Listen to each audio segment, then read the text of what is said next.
कृष्ण गोविंद गोविंद हे गोपाल नंदलाल। कृष्ण गोविंद गोविंद हे गोपाल नंदलाल। कृष्ण गोविंद गोविंद हे गोपाल नंदलाल। कृष्ण गोविंद गोविंद हे गोपाल नंदलाल। राधा गोविंद गोविंद हे गोपाल नंदलाल। राधा गोविंद गोविंद हे गोपाल नंदलाल। राधा गोविंद गोविंद हे गोपाल नंदलाल। राधा गोविंद गोविंद हे गोपाल नंदलाल। हे गोपाल नंदलाल। हे गोपाल नंदलाल। हे गोपाल नंदलाल। श्री सद्गुरु चरणारविंदो जयति। मैं प्रकृति प्रेमी हूँ। प्रकृति के सानिध्य में रहना मुझे बड़ा प्रिय है। प्रकृति की गोद में खेलते रहना बहुत अच्छा लगता है मुझे, और प्रभु की कृपा से मुझे ये अवसर बार बार मिलता भी है और मैं इस अवसर का भरपूर लाभ लेता हूँ। एक मौन संबंध है मेरा प्रकृति से, सबका है, कोई पहचानने की आवश्यकता है। तो जब मैं देखता हूँ प्रकृति की ओर तो कुछ बातें मुझे आनंद से और आश्चर्य से भर देती हैं कि किस प्रकार प्रकृति अपरिमित शक्ति से संपन्न है। कितना बल, कितनी शक्ति है प्रकृति के पास कि प्रकृति की एक चेष्टा सारे अस्तित्व को प्रभावित कर देती है। प्रकृति बिल्कुल निर्भय है। एक विचारक कहता है प्रकृति कभी किसी की आलोचना नहीं सुनती, नहीं सहती। प्रकृति निर्भय है, उसकी अपनी गति है, उसकी अपनी चाल है। और मैं कई बार विचार करता हूं कि ये बल, ये शक्ति कहां से आई प्रकृति के पास। तो मुझे उत्तर मिलता है कि क्योंकि प्रकृति सदा अपने स्वामी की सेवा में रत रहती है। प्रकृति सदा प्रभु की सेवा में है। प्रकृति सदा परम पुरुष की सेवा करती है। श्री गुरु नानक देव जी महाराज वाणी में फरमाते हैं, गगन में ताल रव चंद दीपक बने, तारका मंडल जनक मोती, धूप मलयान लो पवन चमरो करें, सगल बन राय फूलंत ज्योति। इस प्रकार प्रकृति सतत आराधना कर रही है प्रभु की, सतत सेवा कर रही है। तो एक तो प्रकृति सतत अपने स्वामी की सेवा करती है, और दूसरा मैं देखता हूं कि अगर किसी को ये जानना हो ना कि कैसा हो सेवक का जीवन, तो वो प्रकृति से सीखे। कितनी अनुशासित है प्रकृति, अपार शक्ति संपन्न होते हुए भी कितनी मर्यादित है। समय पर सूर्योदय होता है, समय पर सूर्यास्त होता है, समय पर चंद्र का दर्शन होता है, समय पर ऋतुएं आती हैं, समय पर चली जाती हैं। समुद्र की ओर देखता हूँ तो मुझे लगता है अपार जल राशि होते हुए भी वो अपनी अपनी मर्यादा रेखा का परित्याग नहीं करता। तो बड़ी अनुशासित है प्रकृति और बड़ी विनम्र है, सतत अपने स्वामी की सेवा में रत। तो मुझे ऐसा लगता है कि बहुत बड़ा कारण है अनुशासन। अनुशासन रहस्य है इस अपरिमित शक्ति का। अनुभव करके देखिए, व्यवस्था, सुनियोजन, अनुशासन शांति लाता है। छोटा सा उदाहरण देता हूं मैं आपको।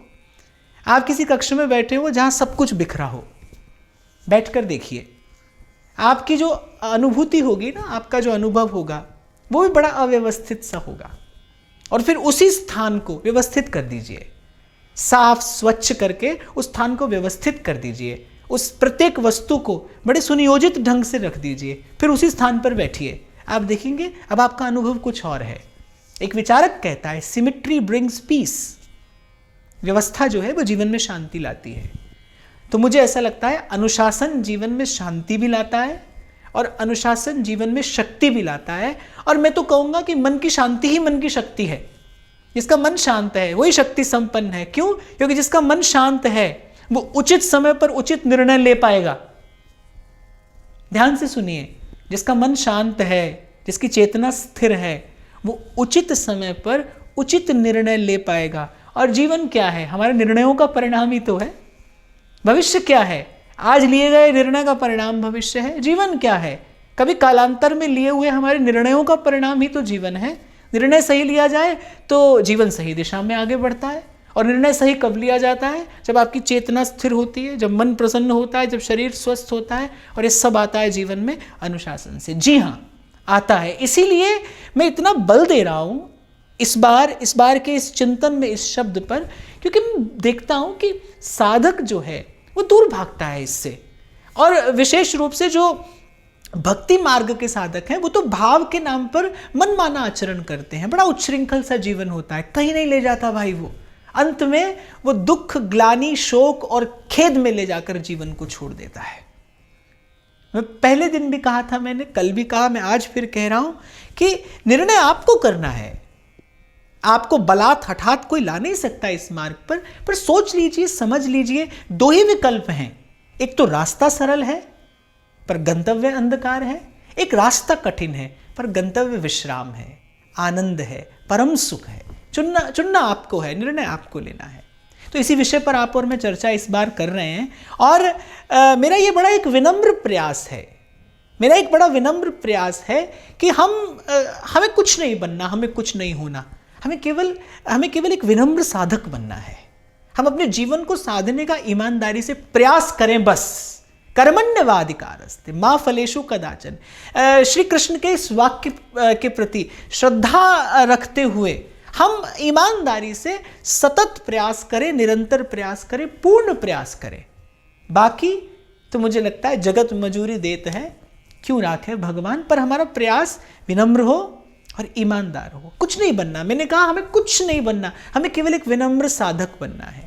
उसी दिशा में ये प्रयास है और इसीलिए मैंने ये चर्चा उठाई और मैं बार बार बल दे रहा हूँ इस पर। इसका कारण है क्योंकि छोटी छोटी बातों को जब हम अनदेखा करते हैं तो बड़े लक्ष्य तक नहीं पहुँच पाते। उन छोटी छोटी बातों को भी जीवन में आदर देना, सम्मान देना बहुत आवश्यक है। आज अभी इसी क्षण गुरुजनों के अनुशासन में चले जाइए, इसी में आपका मेरा परम हित है। गुरु नानक देव जी महाराज वाणी में एक बड़ी प्यारी बात कहते हैं। महाराज फरमाते हैं, जे सो चंदा उगवे सूरज चढ़े हजार, एते चानन होया गुरु बिन घोर अंधार। 100 चंद्रमा, 1000 सूर्य उदय हो जाए एक साथ, इतना प्रकाश हो जाए बाहर, तो भी गुरु के बिना भीतर अंधेरा है। गुरु बिन घोर अंधार। जे 100 चंदा उगवे सूरज चढ़े 1000, एते चानन होया गुरु बिन घोर अंधार। गुरु अर्थात प्रकाश। और मुझे तो लगता है एक साधक के लिए गुरु क्या है? एक साधक के लिए गुरु ही धर्म है, गुरु ही पूजा है, गुरु ही गोविंद है, गुरु ही मार्ग है, गुरु ही लक्ष्य है। तो इसीलिए मैंने अब की बार एक प्रयास किया, मैं कर रहा हूं और मैं आपसे अनुरोध भी करूंगा, ये जो चर्चा है इसे सतत श्रवण करिएगा, इसका चिंतन करिएगा, अपने बंधुओं को भी ये प्रसाद दीजिएगा। ये छोटी छोटी बातें बड़ा परिवर्तन लाती है जीवन में। मेरा अनुभव है छोटा सा, इसीलिए मैं आपसे निवेदन कर रहा हूं। पर फिर भी कह रहा हूं, मेरा एक विनम्र प्रयास है, ये मेरा एक विनम्र प्रयास है कि हम सब साधक बने। यही आपके मेरे जीवन की उपलब्धि है। और प्रथम दिन मैंने आपसे कहा था कि 5 धरातलों पर आपको मुझे स्वयं को साधना है। सबसे पहला है तन का साधन। हमें अनदेखा नहीं करना है अपने तन को। शरीर स्वस्थ हो, क्योंकि तन का सीधा संबंध मन से है, मन का बुद्धि से है, बुद्धि का चित्त से है, चित्त का चेतना से है। तन का सीधा संबंध है मन से। तन रोगी हो, अस्वस्थ हो और आपको लगेगा कि मन किसी भाव समाधि में डूब जाएगा, ऐसा नहीं होगा। साधारण स्थिति में ऐसा नहीं होगा। हम तो साधारण लोग हैं। जूता गांठते गांठते मन रमाए राम रमैया में, वो तो रहदास हैं। वहां तक तो आपको मुझे पहुंचना है, वो आपका मेरा लक्ष्य है। अभी आप और मैं यहां खड़े हैं, यहां से उस लक्ष्य तक पहुंचने के लिए साधना का मार्ग है, जिसको प्रभु की कृपा से संभल संभल कर हमें पूर्ण करना है। क्योंकि मैंने आरंभ ही की थी ये चर्चा कहां से, कि बहुत कठिन है डगर पनघट की। और जैसा अभी मैंने आपसे कहा कि प्रकृति सतत अपने स्वामी की सेवा कर रही है, इसीलिए शक्ति संपन्न है, और शक्ति संपन्न है इसीलिए सेवा कर पा रही है। तन से सेवा करनी हो तो तन का स्वस्थ होना आवश्यक है, मन से सेवा करनी हो तो मन का द्वंद्व मुक्त होना आवश्यक है। धन से सेवा करनी हो तो साधन से समृद्ध होना आवश्यक है। किसी भी भाव से आपको सेवा करनी हो, किसी भी भाव से आपको सेवा करनी हो, उस भाव से आपका स्वस्थ, स्थिर और समृद्ध होना आवश्यक है, नहीं तो सेवा संभव नहीं। हाँ, ये बात दूसरी है कि किसी को ये लगता हो कि भाई केवल बैठकर माला चलाते रहेंगे, पर मुझे ऐसा लगता है कि भाई हरि नाम से नेह पले तो पालिए और सेवा में ये देह गले तो गालिए। मेरे अनुसार, मेरे भाव के अनुसार, मेरे विचार के अनुसार जीवन का सर्वाधिक सदुपयोग सेवा से ही किया जा सकता है और यही जीवन की सफलता है। सेवा में ये देह गले तो गालिए। मैंने तो अपने जीवन में यही अनुभव किया भाई, बहुत कठोर भजन साधन हमसे बनने का नहीं। मुझे तो ऐसा लगता है कि तन से, मन से, साधन से सेवा करते चलिए, सेवा करते चलिए। आप विनम्र भी बने रहते हैं, आप स्थिर भी रहते हैं, आप स्वस्थ भी रहते हैं, आप प्रसन्न भी रहते हैं। और संतों के मुख से सुनता हूँ तो और श्रद्धा बढ़ जाती है इस भाव में, तेरे सेवक को पो किछ नाही, जमुना आवे नेरे। किसी भी साधन की सफलता उसके सदुपयोग में है, सेवा में है। तो सेवा करनी है तो भाई हमें स्वस्थ रहना है, हमें स्थिर रहना है, हमें प्रसन्न रहना है। तो सबसे पहला जो साधन है तन का साधन, जिसमें मैंने कहा था आहार शुद्धि हो, संतुलित जीवन हो, मर्यादित जीवन हो, क्योंकि संतुलन, अनुशासन जीवन में शांति और शक्ति लाता है। और दूसरा कारण कि तन का सीधा संबंध मन से है। इस दिशा में कल मैंने आपसे निवेदन किया था, बहुत बड़ा कार्य हो जाता है केवल आहार की शुद्धि कर लेने से। सात्विक भोजन हो, कुछ भी मन करे ना खा लीजिए। संत लोग तो कहते हैं कि सबसे पहला नियंत्रण अपनी रसना पर ही किया जाता है, जिह्वा पर। जो जीभ के स्वाद में उलझाए वो कभी भजन साधन नहीं कर सकता। जब मन किया, जो मन किया सो खाया ना। इसीलिए मैंने कहा कि हम बड़ी बड़ी बातें करते हुए बहुत छोटी छोटी बातें कभी कभी अनदेखी करते हैं। और मुझे ऐसा लगता है कि इस प्रकार पहुंचते कहीं नहीं, हम कहीं नहीं पहुंचते। एक ही मार्ग है और उस मार्ग पर चलने की एक आचार संहिता है, उसका पालन जो भी चले उस पर उसको करना होगा। जैसे लोग कहते हैं ना, there is no shortcut to success. सफलता के लिए कोई छोटा रास्ता नहीं है, परिश्रम ही एकमात्र सफलता की कुंजी है। ऐसे ही एक मार्ग है, सब संत उसी पर चल कर गए हैं। और भगवान कहते हैं महाजनो येन गताह सपंथा, जिस पर महापुरुष चल कर गए हैं वही आपका मार्ग है, वही आपका मार्ग है। तो तन का साधन क्या है? आहार की शुद्धि, संतुलित जीवन, द बैलेंस्ड लाइफस्टाइल। और जब मैं संतुलित जीवन कह रहा हूं, अर्थात जिसमें प्रकृति से समन्वय हो। अगर आप अपनी शरीर की प्रकृति के विपरीत कुछ खा लें तो आप रोगी हो जाएंगे, आप बीमार पड़ जाएंगे। ऐसे ही जो प्रकृति है, अगर आप उससे सामंजस्य नहीं साध पा रहे तो आप बहुत आगे नहीं चल पाएंगे। मेरा ऐसा मानना है कि आपके और प्रभु के बीच में प्रकृति ही है, वही मार्ग देगी तो आप वहां तक पहुंचेंगे। मैं बहुत बार वो छोटी सी कथा आपको सुनाता हूं कि हनुमान जी जब गए तो सुरसा मार्ग में आकर खड़ी हो गई। हनुमान जी बहुत बड़े हुए, वो और बड़ी हो गई। हनुमान जी और विशाल हुए, वो और विशालकाय हो गए। हनुमान जी को समझ में आ गया कि इस प्रकार समय खराब हो जाएगा, समय व्यर्थ नहीं गंवाना चाहिए। प्रभु का सेवक एक बात सदा अपने स्मरण में रख के समय व्यर्थ ना करे, समय का आदर हो। तो हनुमान जी ज्ञानी भी हैं और विज्ञानी भी हैं। तो हनुमान जी ने कहा भाई समय व्यर्थ हो जाएगा, इसलिए हनुमान जी बहुत छोटे होकर सुरसा के मुख से निकल आए। सुरसा ने ही मार्ग दे दिया, और केवल मार्ग नहीं दिया, आशीर्वाद भी दिया कि जाओ तुम्हारे सब कार्य सिद्ध होंगे। बस ऐसे ही प्रकृति है, आप प्रकृति के अनुकूल अनुरूप होकर ही आगे जा सकते हैं। और यदि आप ऐसा होना सीख गए, यदि आप ऐसा करना सीख गए, तो यही प्रकृति आपका मार्ग बनाएगी, यही प्रकृति आपका मार्ग बनाएगी। आपकी यात्रा बड़ी सुगम हो जाएगी, आपकी यात्रा बड़ी सुगम हो जाएगी, आनंददायक हो जाएगी। तो जब मैं संतुलित जीवन कह रहा हूं, अर्थात प्रकृति से समन्वय हो, जिसमें जब समय हो ना सोने का सो जाइए, और जब प्रकृति आवाज देती है पंछियों के कलरव के साथ, जगने की सूचना देती है। जब अभी सूर्य नवमंडल में उदित होने को होते हैं, जग जाइए और करके देखिए, अनुभव करके देखिए, इसका परिणाम तत्काल आपको अपने जीवन में दिखाई पड़ेगा। क्योंकि मैं दोहरा रहा हूं, तन का संबंध सीधा मन से है। आहार की शुद्धि और संतुलित जीवन, ये तन का साधन है। और एक और बात मैंने कही थी, तन को सजाओगे तो मन तपेगा, तन को विषय भोगों से सजाओगे तो मन तपेगा, और तन को अनुशासन में तपाओगे तो मन सद्गुणों से सजेगा, संवरेगा, निखर उठेगा।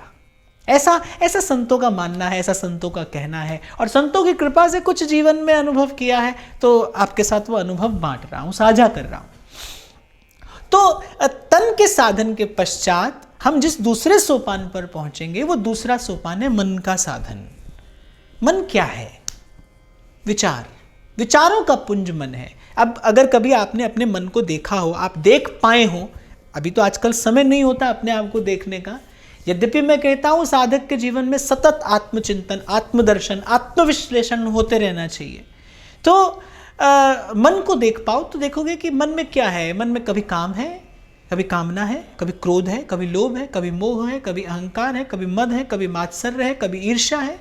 इन्हीं सब विकारों के पुंज का नाम ही तो मन है। जैसे पृथ्वी जल अग्नि वायु आकाश पंचभूतों से शरीर बना है, ऐसे मुझे लगता है पंच विकारों से मन बना है। इन पंच विकारों से मन बना है। और चिंतामणि हरि नाम का स्पर्श हो जाए तो यही पंच विकार पंच संस्कार बन जाते हैं। मन सुमन बन जाता है, और सुमन का स्थान क्या है? प्रभु के चरण। सुमन प्रभु के चरणों में चढ़ जाता है। तो मन क्या है? विचार, बहुत सारे विचार, और इन्हीं विचारों में तो उलझे रहते हैं आप और मैं। जीवन इन्हीं विचारों में उलझे उलझे तो निकल जाता है। सेवक जी महाराज कहते दिन जाता है द्वंद्व में, कभी अच्छे विचार, कभी बुरे विचार, कभी अच्छी स्मृतियां, कभी बुरी स्मृतियां, और रात जाती है सोने में। सोवतन रात नहीं जात जानी, दिवस जाता है द्वंद्व में, रात जाती है निद्रा में, खाना पीना सोवना, और जीवन चला जाता है इसमें। ये अमूल्य मानव जीवन, ये अमूल्य नरदेह, ये साधन धाम, ये मोक्ष का द्वार, ये अमूल्य अवसर हाथ से चला जाता है। इसीलिए आपसे निवेदन कर रहा हूं कि सावधान हो जाना है। अभी इसी क्षण यही समय का आदर है, यही जीवन का आदर है। तो मन क्या है? इन्हीं विचारों का नाम मन है, और विचार शुद्धि ही मन का साधन है।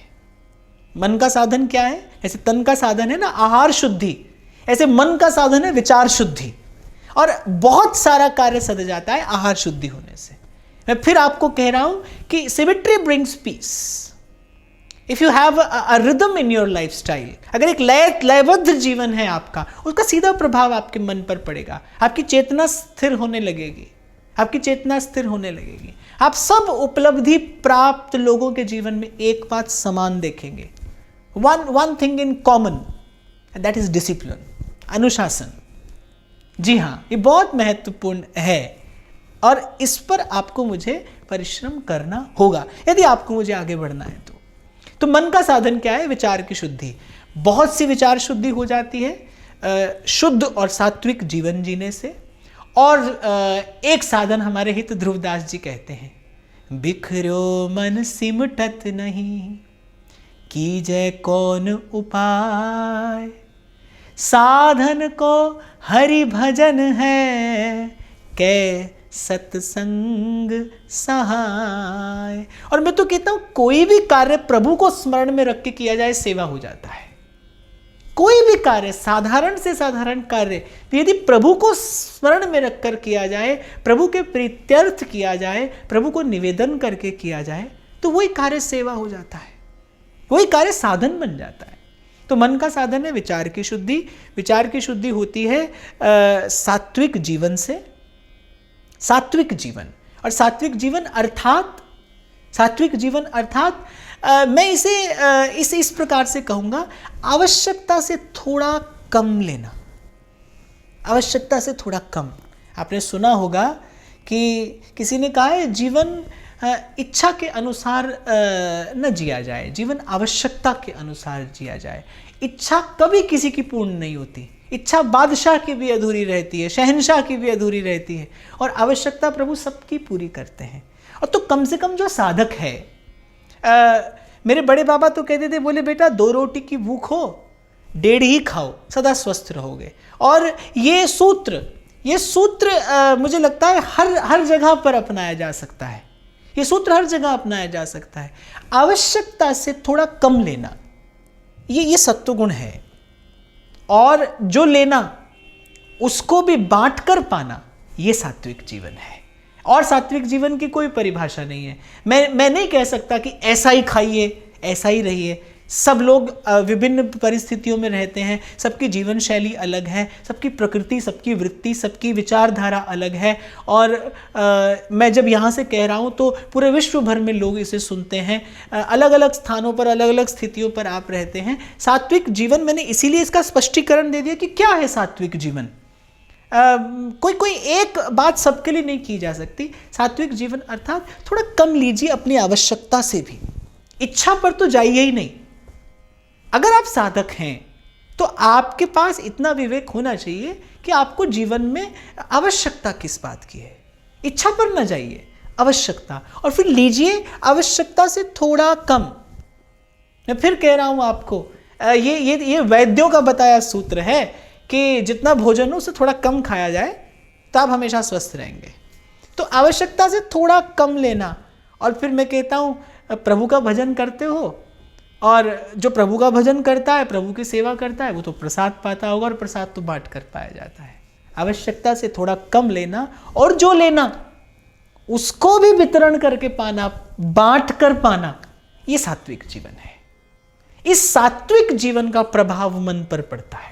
विचार शुद्धि होती है, आहार शुद्धि से भी विचार शुद्धि होती है, इस सात्विक और संतुलित जीवन से भी विचार शुद्धि होती है। और विचार शुद्धि का तीसरा उपाय संत बताते हैं, साधन को हरि भजन है, कै सत्संग सहाय। पर साधक को प्रत्येक सोपान पर स्वयं को साधना है। इसलिए मैंने आरंभ किया तन का साधन, उसके बाद हम उतरेंगे मन के स्तर पर, फिर मन का साधन, फिर उसके बाद वचन का साधन है, उसके बाद कर्म का साधन है, फिर उसके बाद भाव का साधन है। इसी दिशा में आपको अगर मुझे आगे बढ़ना है तो यही प्रक्रिया है। तो कल की चर्चा थी तन का साधन, जिसमें है आहार शुद्धि और संतुलित जीवन। संतुलित जीवन अर्थात जिसमें प्रकृति से समन्वय हो, द बैलेंस्ड लाइफ। और एक और बात मैंने कही थी कि जो जीवन है वो बहुत सारे भावों का मिश्रण है, अपने अपने अनुपात हैं। वो अनुपात रहेगा तो जीवन का स्वाद रहेगा, तो जीवन जीने का स्वाद अलग होगा। उसी अनुपात को साधना, कब लेना है, क्या लेना है, कितना लेना है, उसी अनुपात को साधने का नाम ही जीवन जीने की कला है। This is the only art of living, this is the only art of living. वही सीखने का आप और मैं प्रयास कर रहे हैं। तो जिसमें प्रकृति से समन्वय हो, वही संतुलित जीवन है। ये हुआ तन का साधन। उसके बाद हम आगे बढ़ेंगे, और या फिर कहूँ मैं भीतर उतरेंगे मन के स्तर पर। और मन का साधन क्या है? विचार शुद्धि। विचार शुद्धि कैसे होगी? विचार शुद्धि होगी संतुलित जीवन से, सात्विक जीवन से। तन का साधन है संतुलित जीवन, मन का साधन है सात्विक जीवन। और सात्विक जीवन मैंने आपको निवेदन किया, अर्थात आवश्यकता से थोड़ा कम लिया जाए और बांट कर पाया जाए। जो भी आपको प्रभु ने साधन दिया है ना, बांट कर पाइए। यही सात्विक जीवन है।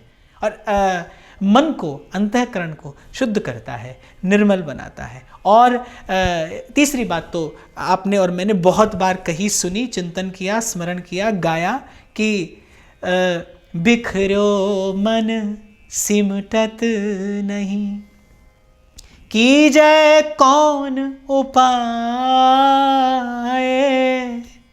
साधन को हरि भजन है, कै सत्संग सहाय। सत्संग, सेवा, स्मरण। प्रणाम।